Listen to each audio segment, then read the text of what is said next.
வணக்கம், நான் உங்கள் நேச்சுரல் ஃபிட்னஸ் மணிமாறன் பேசுகிறேன். நம்ம இன்றைக்கி பார்க்க போகிறது பவர் லிஃப்டிங் ஒர்க் அவுட்டு. இதில் 3 கேட்டகரி இருக்குது. முதல்ல ஸ்குவாடு, அடுத்தது பெஞ்ச் ப்ரெஸ்ஸு, மூணாவதாக டெட் லிஃப்ட்டு. இந்த 3ம் செய்கிறதுக்கு முன்னே நம்ம எல்லாத்துலேயுமே வார்ம் அப்னு செய்யணும். எடுத்தோன்னே வெயிட்டை யூஸ் பண்ணக்கூடாது. எப்போவுமே பவர் லிஃப்டிங் ஒர்க் அவுட்டு நீங்கள் பயிற்சி செய்யும்போது எடுத்த உடனே வெயிட் யூஸ் பண்ணக்கூடாது. முதல்ல வார்ம் அப் செட் போடணும். ஒன்று ராடில் செய்யலாம், இல்லைன்னா சைடுக்கு 10 கிலோ போட்டு ஃப்ரீ ஒர்க் அவுட் செய்யலாம். அடுத்ததாக இப்போ முதல்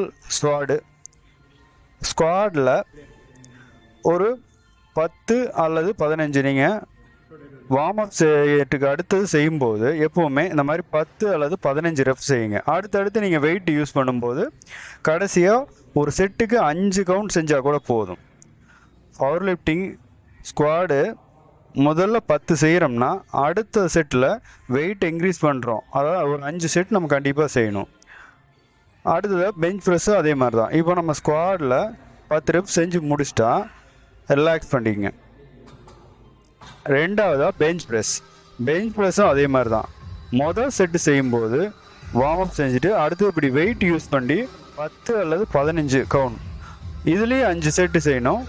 அதாவது 5 செட்டில் முதல் செட்டு மட்டும் நீங்கள் அதிகமாக செய்யுங்க. அடுத்தடுத்து வரும்போது வெயிட்டை யூஸ் பண்ணும்போது அடுத்த எண்ணிக்கை குறையுங்க. கடைசியாக நீங்கள் 5 ரெப்ஸ் செய்யுங்க போதும்.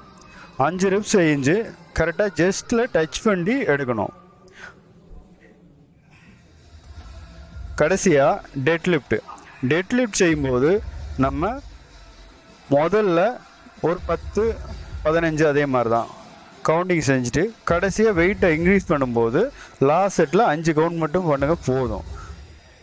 பார்த்தீங்கன்னா இதுவும் ஸ்குவாடு மாதிரி தான். ஹிப்பை நம்ம சரியாக இறக்கி ஏற்றணும். கீழே இறக்கும்போது ஹிப்பை முதல்ல இறக்கி ஏற்றணும்.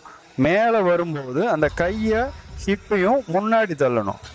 நீங்கள் அப்போ தான் உங்களுக்கு லோடு எவ்வளோ வந்தாலும் ஈஸியாக இருக்கும்.